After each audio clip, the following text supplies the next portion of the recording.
اعوذ باللہ من الشیطان الرجیم بسم اللہ الرحمن الرحیم الذین یصدون عن سبیل اللہ ویبغونها عوجا وهم بالآخرة کافرون وبینہما حجاب وعلی الاعراف رجال یعرفون کلا بسیماہم ونادوا اصحاب الجنة ان سلام علیکم لم يدخلوها وهم یطمعون۔ آج سبق کے اندر ایک خاص بات یہ آئے گی کہ جنت اور جہنم کے درمیان جو جگہ ہے اعراف، اس کے بارے میں۔ لیکن پہلے یہ پچھلی آیت ہم نے پڑھی تھی کہ جب جہنمی جہنم کے اندر ہوں گے تو ایک آواز دینے والا کہے گا کہ یہ جو جہنم کے اندر آ گئے ہیں یہ ظالم ہے اور ظالموں پر اللہ کی لعنت ہے۔ تو آگے ان سے کہا جائے گا کہ وہ ظالم کیسے ہے، جہنم کے اندر جہنمی کیوں پہنچے ہیں۔ اس کی تین وجہ یہاں پہ بیان کی ہیں کہ ایک وجہ یہ ہے الذین یصدون عن سبیل اللہ، کہ یہ ظالم لوگ اس لیے جہنم کے اندر آئے ہیں کہ یہ لوگوں کو دنیا کے اندر اللہ کے راستے سے روکا کرتے تھے کہ اللہ کے راستے پہ نہیں چلنا، دین کو نہیں سیکھنا، یہ لوگوں کو دین کے خلاف ورگلایا کرتے تھے۔ ایک تو اس کی وجہ یہ ہے کہ اس لیے جہنم کے اندر آئے ہیں۔ دوسری بات وَيَبْغُونَهَا عِوَجًا، دوسری وجہ یہ ہے کہ ظالم اس وجہ سے بھی جہنم کے اندر آئے ہیں کہ یہ لوگ دین کو بدلنا چاہتے تھے، دین کے اندر ٹیڑھا پن کرنا چاہتے تھے، ٹھیک ہے، اپنی مرضی کی تبدیلیاں کرنا چاہتے تھے، جو ان کو پسند آتا اس کو مان لیتے، جو ان کو پسند نہ آتا اس کو نہیں مانتے تھے۔ یاد رکھیں شریعت اور طبیعت میں یہ فرق ہے، طبیعت شریعت کے ہمیشہ تابع رہتی ہے، ٹھیک ہے۔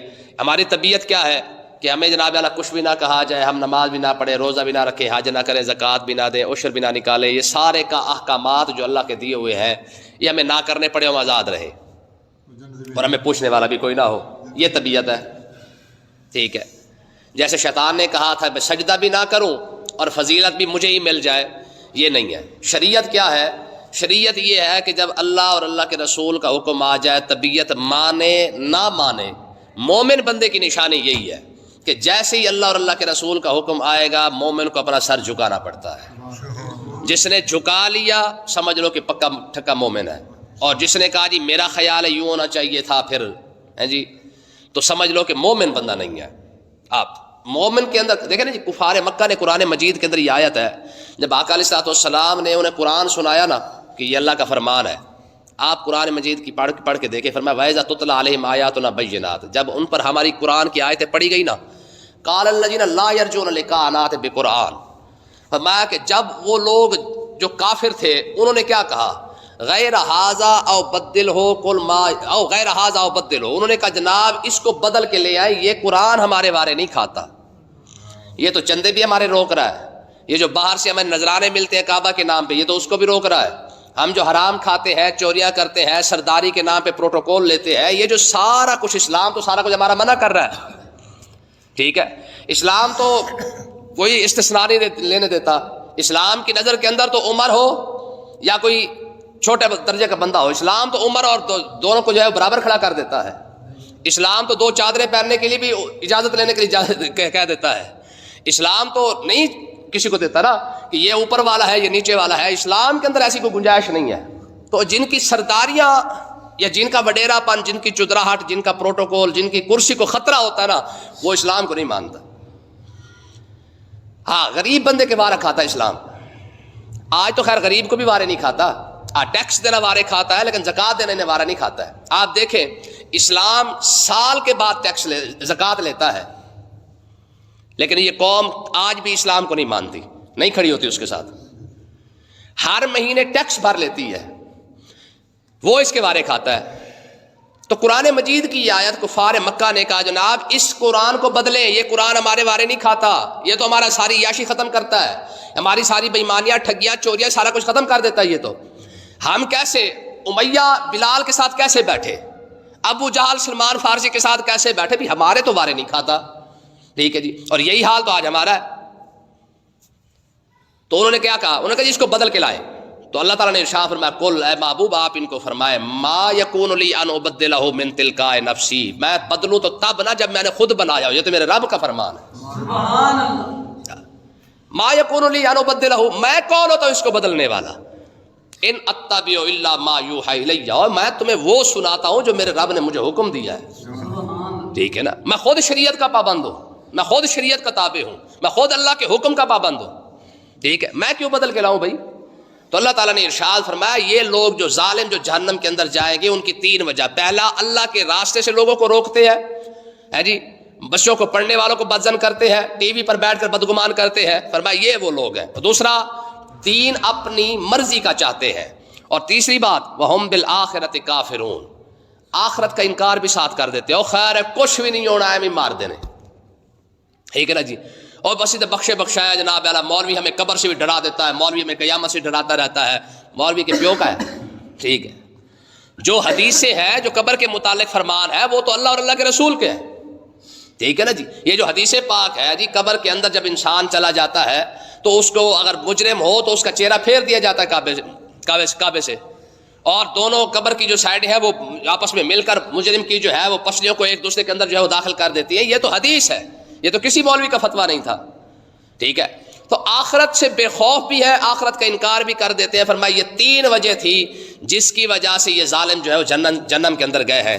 اور اگلی بات فرمایا کہ وَبَيْنَهُمَا حجاب، جنت اور جہنم کے درمیان ایک پردہ ہے.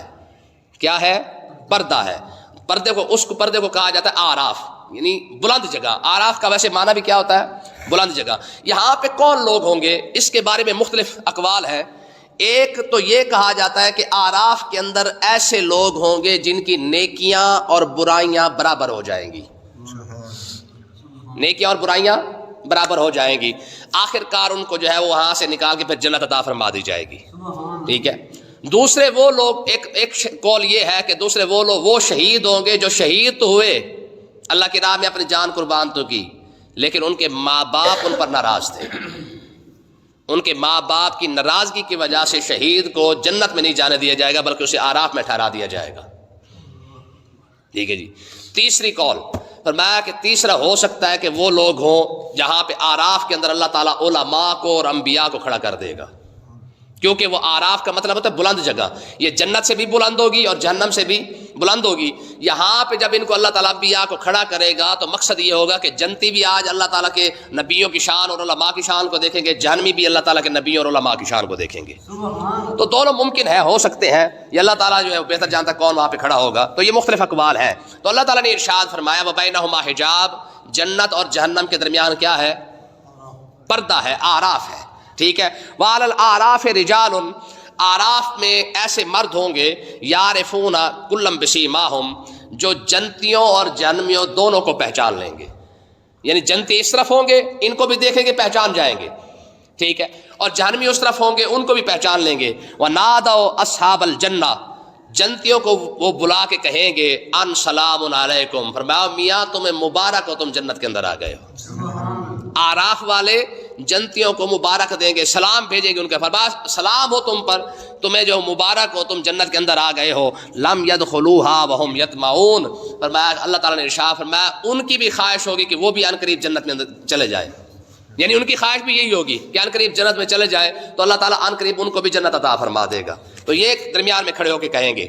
جنتیوں سے خطاب کرنے کے بعد پھر کیا ہوگا؟ فرمایا وَإِذَا صُرِفَتْ أَبْصَارُهُمْ تِلْكَ أَصْحَابِ النَّارِ، پھر وہ جہنمیوں سے خطاب کریں گے. جہنمیوں کو جب دیکھیں گے، جب ان کی آنکھوں کو جہنمیوں کی طرف پھیرا جائے گا، قالو، وہ کہیں گے ربنا، اے ہمارے رب، لا تجعلنا مع القوم الظالمین، کہ ماں پروردگار ہمیں ظالم قوم کے ساتھ نہ کھڑا کرنا. یہ آراف والوں کی ساری گفتگو ہے. یعنی جنتیوں کو دیکھیں گے تو ان سے کہے گا کہ تمہیں مبارک ہو کہ تم جنت کے اندر آ گئے. اور جب جہنمیوں کو دیکھیں گے تو وہ لا تجعلنا مع القوم الظالمین، وہ عرض کریں گے پروردگار یہ ظالم ہے جو جہنم کے اندر آئے ہیں. اچھا دیکھیں، کافروں نے تو جہنم کے اندر جانا ہی جانا ہے. رب نے کتنی جگہوں پر فرمایا ظالم بھی جہنم کے اندر جائے گا. کافر تو ہے ہی ہے، پکا ٹھکا جہنمی ہے، لیکن ظالم کے لیے کسی مذہب کی قید نہیں رکھی گئی ہے. ظالم تو ظالم ہوتا ہے، چاہے وہ مسلمان ہو چاہے وہ کافر ہو. جس نے کسی پر ظلم کیا ہے تو ظالم تو بن گیا ہے جی. ووٹ دینے والا ظالم ہے، ووٹ لینے والا بھی ظالم ہے. کاروبار کے اندر بےمانی کرنے والا بھی ظالم ہے، چاہے وہ دکان کے کھڑے ہو کے ظلم کر رہا ہے، چاہے وہ کاروبار میں کھڑے ہو کے ظلم کر رہا ہے، چاہے کوئی ملاوٹ میں کھڑے ہو کے ظلم کر رہا ہے. ظلم تو ظلم ہے نا. بات سمجھیے نا. آقا علیہ السلام نے کیا ارشاد فرمایا بخاری پاک کے اندر حدیث ہے، فرمایا اتقوا دعوت المظلوم، فرمایا مظلوم کی بد دعا سے بچا کرو۔ اب مظلوم کون ہے؟ جس کے ساتھ آپ نے ظلم کیا ہے نا، تو حضور نے ارشاد فرمایا اس کی بد دعا سے بچ۔ کیوں؟ فرمایا کہ اس کے درمیان اور رب کے درمیان کوئی پردہ نہیں ہوتا، مظلوم کے درمیان اور رب کے درمیان کوئی پردہ نہیں ہوتا۔ آپ کا گاہک ہے وہ مظلوم ہو سکتا ہے، آپ کے اندر کام کرنے والا آپ کا نوکر ہے وہ مظلوم ہو سکتا ہے، مالک ہے نا، رب نے تجھے اگر 4 پیسے دیے ہیں، تیرے پاس نوکری کر رہا ہے، تو اس کا مطلب یہ تھوڑی ہے کہ تو جو مرضی اس کے ساتھ کرتا رہے، حکم چلاتا رہے۔ ہو سکتا ہے تو اس پر ظلم کر رہا، پھر کیا بنے گا؟ حضرت ابو ذر غفاری رضی اللہ تعالیٰ عنہ، آپ ایک جگہ جا رہے تھے تو آپ کے ساتھ ایک آپ کا غلام بھی جا رہا تھا، تو لوگوں نے دیکھا کہ جیسے کپڑے آپ نے پہنے ہوئے ہیں ویسے ہی کپڑے آپ کے جو ہے وہ غلام نے بھی پہنے ہوئے ہیں۔ تو لوگوں نے کہا جناب کمال ہو گیا، جو کپڑے آپ نے پہنے ہیں وہی آپ کے غلام نے پہنے ہوئے ہیں۔ تو آپ نے ارشاد فرمایا، میرے محبوب نے ارشاد فرمایا تھا کہ جو خود کھانا اپنے نوکروں کو بھی وہی کھلانا، ٹھیک ہے نا جی، جو آپ پہننا اپنے نوکروں کو بھی وہی پہنانا۔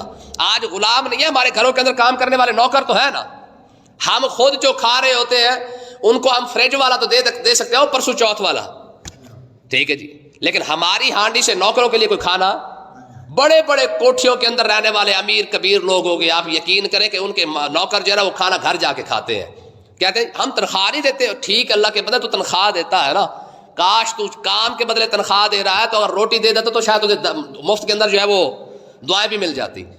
اما عائشہ صدیقہ کا ایک فتویٰ ہے، بڑا زور کا فتویٰ ہے، اما عائشہ صدیقہ فرماتی ہے کہ جب تمہارے پاس کوئی بندہ روٹی مانگنے آئے نا، یہ فقیر ٹھیک ہے، اگر تم نے اسے روٹی دے دی ہے اور اس نے آگے سے کہہ دیا اللہ بھلا کرے، اللہ خوشیاں دے، فلانا فلانا، جیسے فقیروں کی عادت ہوتی ہے، تو میں اگر وہ تمہیں دعا دے نا تو بدلے کے اندر تم بھی انہیں دعا دے دو کہ میاں اللہ تیلا بھی بھلا کرے۔ کاما وجہ پر میں وجہ یہ ہے کہ اس نے تمہیں دعا دی ہے تو دعا کے بدلے میں تم اسے دعا دے دو، دعا کا بدلہ دعا ہو جائے گی، تمہاری روٹی بچ جائے گی، قیامت کا دن آئے گا اللہ تعالیٰ تمہیں دعا کا بھی صلہ عطا فرمائے گا، روٹی کا صلہ الگ عطا فرمائے گا۔ یہ اما عائشہ صدیقہ کا فتویٰ ہے، ٹھیک ہے نا جی۔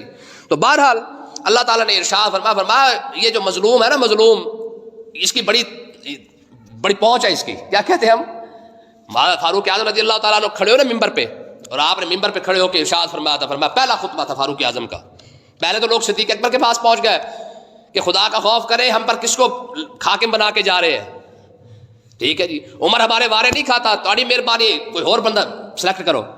تو صدیق اکبر نے کیا فرمایا تھا، فرمایا عمر جب اس پر خلافت کا بھار پڑے گا نا آپ پہ نرم پڑ جائے گا۔ تو لوگوں نے کہا ابو بکر تو رب کو کیا جا کے جواب دے گا، تو کس بندے کو ہمارے اوپر حاکم بنا رہا ہے؟ تو صدیق اکبر نے کیا فرمایا، ہاں اگر مجھ سے رب نے پوچھا نا کہ صدیق کس کو حاکم بنا کے آیا تو میں عرض کروں گا پروردگار تیرے محبوب کی امت کے اندر جو سب سے بہترین شخص تھا میں اس کو حاکم بنا کے آیا، اسے خلیفہ بنا کے آیا ہوں۔ تو حضرت صدیق اکبر رضی اللہ تعالیٰ عنہ کے انتخاب فاروق اعظم تھے، تو پہلا خطبہ جو حضرت عمر رضی اللہ تعالیٰ نے دیا تو آپ نے کیا فرمایا، لوگوں ایک بات یاد رکھنا، تم مجھے جانتے ہو میں تمہیں جانتا ہوں، تمہیں پتہ ہے کہ میں عمر ہوں، لیکن آج کے بعد میرے سامنے جو ظالم ہے اس کی کوئی حیثیت کوئی نہیں ہے، جو میرے سامنے مظلوم ہے نا اس سے بڑا طاقتور بندہ کوئی نہیں ہے۔ یہ فاروق اعظم نے کہا مظلوم سے بڑا طاقتور کوئی نہیں ہے، کیوں؟ کیونکہ مظلوم کا تعلق ڈائریکٹ رب کے ساتھ ہوتا ہے۔ تو اس لیے نا ہم ذرا اپنے ارد گرد بھی غور کر لیا کریں کہ ہم جب ٹھگی مار رہے ہوتے ہیں، بےمانی کر رہے ہیں یا ملاوٹ کر رہے ہیں یا دھوکہ دے رہے ہیں تو ہم سوچ رہے ہیں کہ اگلا بندہ کتنا مظلوم ہے، ٹھیک ہے جی، جب وہ آہ نکال دے گا، جب وہ ہاتھ اٹھا دے گا تو پھر ہمارے ساتھ کیا بنے گا، بات سمجھ آئی نا۔ تو اللہ تعالیٰ نے ارشاد فرمایا آراف والے کہیں گے ربنا لا تجعلنا مع القوم الظالمین، اے پروردگار ہمیں ظالموں کے ساتھ کھڑا نہ کر۔ یار اندازہ کرے حساب کتاب ہو چکا ہے، جنتی جنت میں پہنچ چکے ہیں، جہنمی جہنم کے اندر پہنچ چکے ہیں، اور آج تو ابھی دنیا ہے، حساب ہو چکے ہیں، تب ظالم کے ساتھ کھڑا ہونے کے لیے کوئی تیار نہیں ہے، اور ہماری قوم ابھی حساب ہونے والا ہے اب بھی ظالم کے ساتھ کھڑی ہے۔ مجھے آپ بتائیں یہ تینوں پارٹیاں، پیپل پارٹی اور نون لیگ اور پی ٹی آئی اور یہ سارے، آج فروری کے اندر اپنا ہونے والا نا الیکشن، ٹھیک اپریل کے اندر ان لوگوں نے انہی کے خلاف احتجاج کرنا ہے، 70 سال سے کرتے آ رہے ہیں، پہلے ووٹ دیتے ہیں، ٹھیک 2-3 مہینے کے بعد انہی کے خلاف نکل کے ان کو گالیاں دیتے ہیں، لیکن پھر بھی یہ قوم بدلنے کے لیے تیار نہیں ہے۔ عمر جیسا خلیفہ چاہیے تو پہلے صحابہ جیسا زمانہ پیدا کرنا پڑتا ہے، بات سمجھ آئی نا۔ ہاں جب صحابہ جیسا دور ہو رہا پھر جا کے عمر جیسا بندہ آتا ہے. پوری قوم کرتی بےمانی پھرتی ہے اور دعا کے اندر عمر مانگتی پھرتی ہے, وہ بھی خالی دعا کے اندر مانگتی ہے, اصل میں وہ بھی نہیں مانگتی. یہ تو ہم صرف اپنے روح کو روح کا رانجھا راضی کرنے کے لیے ہم نے اس طرح دعا مانگی ہوئی ہے کہ یا اللہ عمر عطا فرما, عمر بن عبدالعزیز عطا فرما. آج عمر بن عبدالعزیز آ جائے ساروں کی طبیعت سیٹ ہو جائے گی, کوئی بچے گا؟ سوال ہی پیدا نہیں ہوتا ہے. تو اس لیے نا ہم خالی صرف اپنے آپ کو خوش کرتے رہتے ہیں. تو اللہ تعالیٰ نے ارشاد فرمایا کہ نادا اصحاب الاعراف رجال, فرمایا کہ وہ آراف والے کچھ مردوں کو دیکھیں گے, یعرفون بسیماہم, ان کو پہچان جائیں گے, یعنی جہنمیوں کو جن سے وہ دعا کر رہے تھے مالکہ میں ظالم کے ساتھ کھڑا نہ کر, ٹھیک ہے. یعرفون بسیماہم, جب ان کو پہچان جائیں گے تو آراف والے جہنمیوں سے کہیں گے قالوا ما اغنی عنکم جمعکم, تمہاری جماعتیں کہاں گئیں, تمہاری جماعتیں کہاں گئی, وہ تمہارا پروٹوکول کدھر گیا, وہ 15-20 گاڑیاں آگے, وہ جو لینڈ کروزر کے پیچھے وہ سیکیورٹی گارڈ, وہ اداروں کی جناب تحفظ, وہ سیکیورٹیاں, سارا ایجنسیاں, وہ سارا کچھ کدھر گیا تمہارا. یہ آراف والے جہنمیوں کو کہیں گے. اور اگلے لفظ دیکھیں, فرمایا وما کنتم تستکبرون, اور تمہارا تکبر کدھر گیا ہے جی. تم جو کہتے تھے ہماری تو فیکٹری 5-10 بن چکی ہے, تمہارے پاس تو جناب مل ہی بڑی ہے, پیسہ ہی بڑا ہے, پروٹوکول ہی بڑا ہے, عہدہ بڑا ہے, کرسی بڑی ہے. تو آراف والے قیامت کے دن کہیں گے او بتاؤ نا, وہ تمہاری جماعتیں, تمہاری طاقت, تمہارا کرسی, تمہارا عہدہ کدھر گیا, وہ تمہارا تکبر کدھر ہے, وہ میں کدھر ہے. حدیث پاک ہے, یہ میں نے پہلے بھی آپ کو سنائی تھی کہ قیامت کے دن رب سب سے پہلی جو آواز دے گا نا قیامت کے دن, جب لوگ کھڑے ہو جائیں گے نا بس میں معاشر میں سارے اکٹھے ہو جائیں گے, تو پہلی آواز جو اللہ تبارک و تعالیٰ ارشاد فرمائے گا, حدیث پاک کے لفظ فرمایا, اللہ تعالیٰ فرمائے گا, فرمایا این المتکبرون, وہ تکبر کرنے والے کدھر ہے, این الجبارون, وہ میں کرنے والے جبار کہاں ہے. حدیث پاک کے اندر آتا ہے 40 سال تک یہ آواز گونجتی رہے گی, 40 سال گونجے گی, لیکن کوئی جواب دینے والا. پھر خود 40 سال کے بعد آپ ارشاد فرمائے گا للہ الواحد القہار, آج ایک ہی بادشاہ کی بادشاہی ہے, ٹھیک ہے جی, آج کوئی بادشاہ, للہ الواحد القہار, ایک ہی بادشاہ ہے بس. پھر آگے میں ان سے جب ان کو جہنمیوں کے پاس کوئی جواب نہیں ہوگا نا تو پھر کہیں گے ہؤلاء الذین اقسمتم, یار یہ لفظ دیکھیں, میں جب غریب لوگ جنت کے اندر جائیں گے نا, دیندار لوگ جنت کے اندر جائیں گے, ماڑے غریب لوگ جب جنت کے اندر جا رہے ہوں گے تو جہنمیوں کو آراف والے اشارہ کر کے کہیں گے ادھر دیکھو, ہے نا, اب تو تک نہیں پڑتی نا, اب تو ہماری نظر ہی نہیں پڑتی ہے کہ پراں کا رہنا نہیں, خیر ہے, ٹھیک ہے, ان کو کون پوچھتا ہے.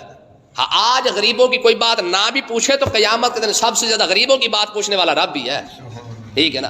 تو جب غریب جنت کے اندر جانے لگیں گے تو پھر کیا ہوگا. وہ ایک شعر تھا کہ جنہیں حقیر سمجھ کر بجھا دیا تو نے, یہی چراغ جلیں گے تو روشنی ہوگی, سمجھے نا. آج بھی دین موجود ہے تو وہ ان علماء کی وجہ سے ہے. آج بھی اسلام کسی کے ابے نے تھوڑا پڑھا ہوا ہے, ہمارے ابے تو فارغ تھے, انہوں نے تو قرآن نادر بھی کبھی نہیں پڑھا تھا. یہ علماء ہی تھے جنہوں نے آج ہمیں 1400 سال تک مسلسل دین پہنچاتے آ رہے ہیں, اور قیامت تک انہوں نے پہنچانا ہے, سمجھ آئی نا. ہؤلاء الذین اقسمتم, فرمایا کہ قیامت والے دن آراف والے غریبوں کی طرف اشارہ کر کے کہیں گے انہیں دیکھو, اقسمتم, اور تم جو قسمیں کھاتے تھے نا, لا ینالہم اللہ برحمت, اللہ تعالیٰ ان پر رحمت نہیں کرے پا. رب ماڑوں پر دیکھے گا, غریبوں کو دیکھے گا, رب نے ان کو کوئی نہیں دیکھنا. یہ جیسے آج یہاں پہ ہے ویسے آگے ہوں گے. آج یہی کہتے ہیں, یہی لفظ تو کہتے ہیں, او خیر انہاں دی کوشش نہیں بڑھنا, صدقہ خیرات اسی کر دے ہے, پیسہ ساڈے کول ہے جناب, اسی جناب 5 دے گا چاڑ دینے ہیں, اسی 20 دے گا لا دینے ہیں, ٹھیک ہے. غریب بندے کے پاس کیا ہے. تو اللہ تعالیٰ ارشاد فرمائے گا لا ینالہم اللہ برحمت, میں جن لوگوں کے بارے میں یہ کہتے تھے نا انہیں رب کوئی رحمت کا حصہ نہیں ملے گا, ادخلوا الجنت, ذرا دیکھو تو سی یہ سارے جنت کے اندر جا رہے ہیں. یہ وہ غریب تھے جن کو تم تانے دیا کرتے تھے, یہ وہ ماڑے لوگ تھے جن کو تم میڑ دیا کرتے تھے کہ جناب نہیں ان کا تو کوئی حال ہی کوئی نہیں ہے. لیکن لا خوف علیکم ولا انتم تحزنون, آج ان کی شان یہ ہے, یہ جنت کے اندر جا رہے ہیں, انہیں خوف بھی کوئی نہیں, انہیں غم بھی کوئی نہیں ہے, ٹھیک ہے. آقا علیہ السلام نے ارشاد فرمایا کہ 500 سال کا فاصلہ ہے امیر اور غریب کے جنت میں جانے کا. یعنی جنت میں جب جنتی جنت میں جانے لگیں گے نا, میں غریب بندہ امیر بندے سے 500 سال پہلے جنت کے اندر جائے گا, ٹھیک ہے جی. کیوں فرمایا, یہی وجہ اس کی غریبی کا قیامت کے دن اللہ تبارک و تعالیٰ اسے صلہ عطا فرمائے گا. اللہ تعالیٰ سمجھنے کی توفیق عطا فرمائے.